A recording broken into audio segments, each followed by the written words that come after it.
This channel does not promote any violent, harmful, or illegal activities. All content provided by this channel is meant for an educational purpose only.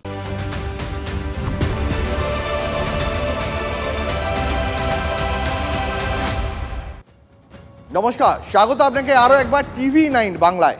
বাংলাদেশের jail ভেঙে পালানোর পর এবার ভারতে নাশকতার ছক আল কায়দার শীর্ষ নেতার। ভারতে ঢুকতে ব্লুপ্রিন্ট তৈরি করেছে আল কায়দার নেতা আবু তালহা। মুর্শিদাবাদ কি পুরোপুরি জঙ্গিদের সেভ প্যাসেজ হয়ে উঠেছে? কারণ সেখানেই বারবার জুড়ে যাচ্ছে জঙ্গি নেটওয়ার্কের বোড়ে সাদরাডির কানেকশন। সেই এক্সক্লুসিভ খবরই আজ তুলে ধরবো আপনাদের সামনে। আজকের স্পেশাল TV9 স্পেশাল আবু তালহা থেকে সাদরাডি আতঙ্কের দুই চরিত্র। আর আজ আপনাদের সঙ্গে রয়েছে আমি দীপ।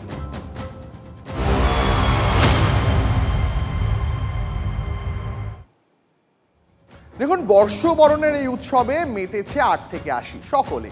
আলো ঝলমলে পার্ক স্ট্রিট, পাব, রেস্তোরাঁয় খাওয়া দাওয়া, নাচাগানা চলছে। তার মধ্যেই বাড়ছে আতঙ্ক। চুপির সারে বিস্তার হচ্ছে জঙ্গি জালের। ফের ভারতে ঢোকার ছক আল কায়দার অন্যতম শীর্ষ নেতা ইকরামুল ওরফে আবু তালহার। স্লিপার সেলগুলিকে চাঙ্গা করতেই তার এই কৌশল, এমনটাই আশঙ্কা গোয়েন্দাদের।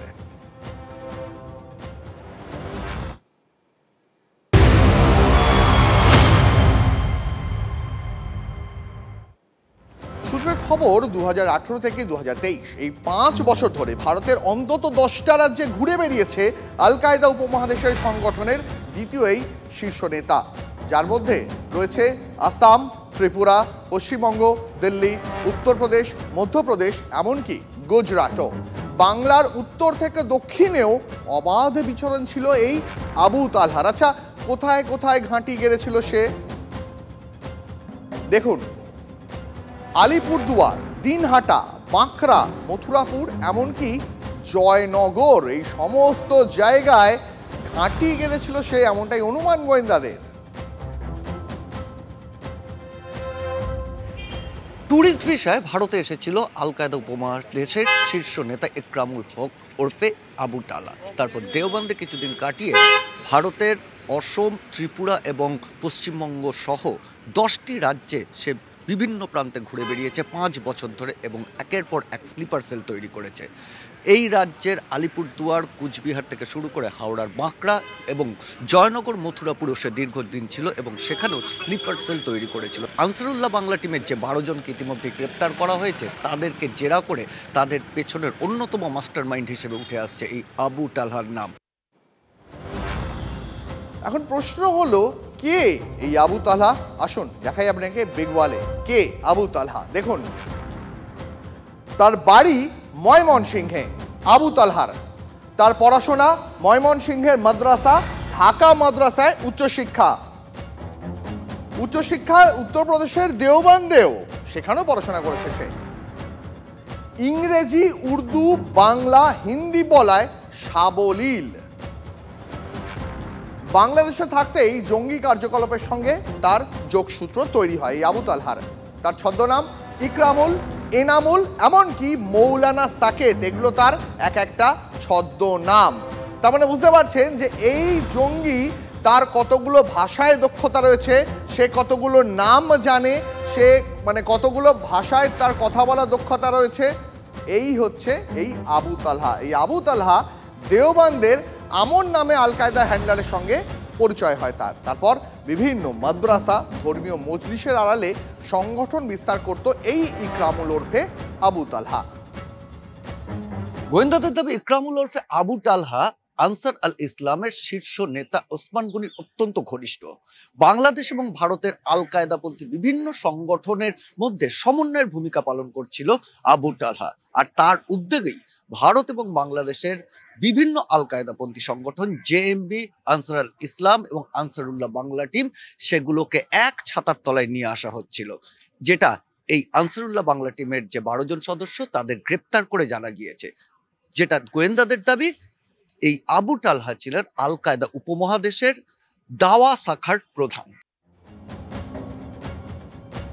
এই জঙ্গি সংগঠনগুলিতে 4টি পর্যায় রয়েছে, যার মূলে হলো দাওয়া অর্থাৎ রিক্রুটমেন্ট, তারপর ইদাদ অর্থাৎ ট্রেনিং, তারপর রিবাত অর্থাৎ জেহাদের প্রস্তুতি, এবং তারপর কিতাল অর্থাৎ জেহাদ। এক কথায় মডিউলের রিক্রুটমেন্টের মাথা ছিল এই আবু তালহা। আসুন আরেকবার বিগওয়াল আপনাকে দেখাই। এই আবু তালহা ট্যুরিস্ট ভিসা নিয়ে পড়তে এসে দিনহাটার ঠিকানায় জাল আধার কার্ড, জাল পাসপোর্ট তৈরি করে ফেলে এই আবু তালহা। নূর হোসেন এবং স্ত্রীকে মারিয়াম বিবি পরিচয় দিয়ে ভারতীয় নথিও তৈরি করে ফেলে এই আবু তালহা। দীর্ঘদিন আনসারুল ইসলামের সংগঠনে ভারতে ঢোকার ব্যবস্থা করছিল, অর্থাৎ অন্যদের জঙ্গি সংগঠনে ঢোকার ব্যবস্থা করে দিচ্ছিল। একের পর এক স্লিপার সেল তৈরি করছিল যারা ভারতের মাটিতে ভারতকে কুড়ে কুড়ে খেতে পারে। আনসার কর্মীদের ধরা পড়তেই প্রকাশ্যে এই মূল মাথা আলহার নাম উঠে আসে। গোয়েন্দা এজেন্সির ওয়ান্টেডের তালিকায় থাকা সত্ত্বেও জালে ধরা পড়েনি এতদিন পর্যন্ত এই আবু তালহা। এই আবু তাহলাকে নিয়েই আজকে আমাদের টিভি9 স্পেশাল। একেবারে ভারতে ঢুকে বিভিন্ন জঙ্গি সংগঠন, বিভিন্ন সেলগুলোকে, স্লিপার সেলগুলোকে তৈরি করার দায়িত্ব ছিল এই আবু তালহার। ভারতীয় গোয়েন্দা এজেন্সির ওয়ান্টেডের যে তালিকা, সেই তালিকায় একেবারে মূল নাম ছিল এই তালহার।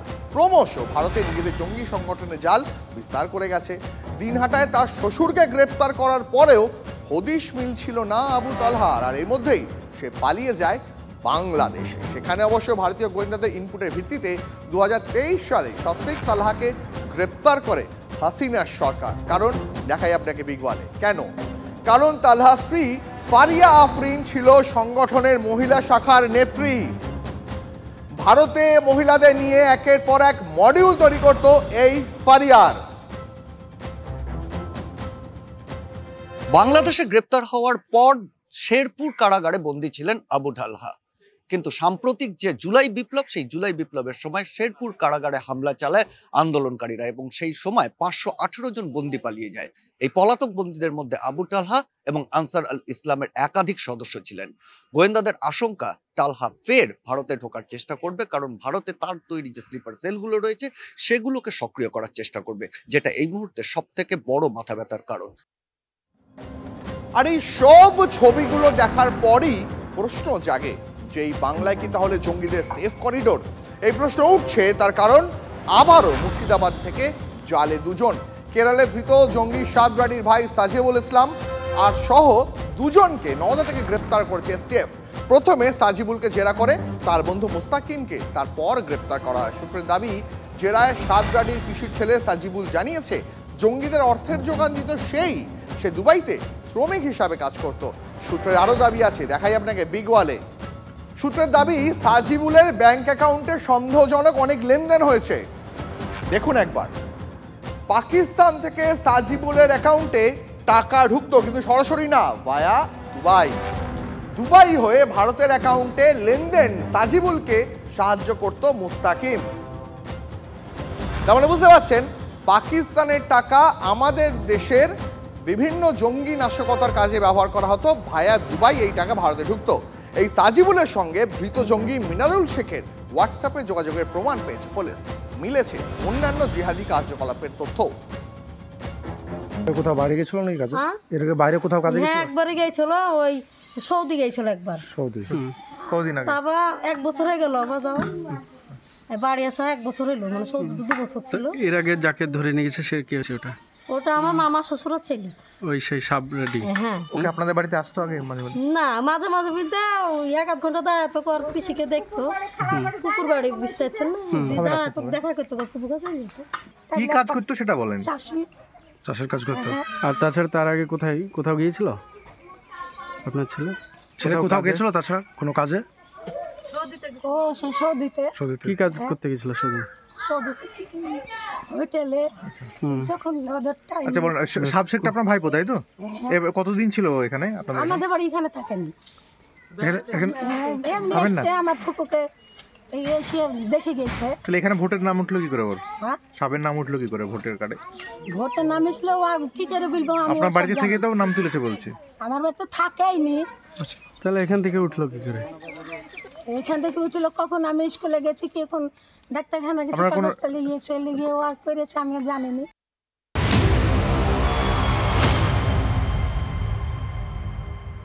জঙ্গি কার্যকলাপে ধৃত মুর্শিদাবাদ থেকে আরো 2। তাদের মধ্যে রয়েছে ধৃত সাব শেখের আত্মীয় সজিবুল ইসলাম। সজিবুল ইসলামের সঙ্গে গ্রেপ্তার হয়েছে মুস্তাকিম শেখ। এরা দুজনেই নওদার কেদারতলা বাসিন্দা।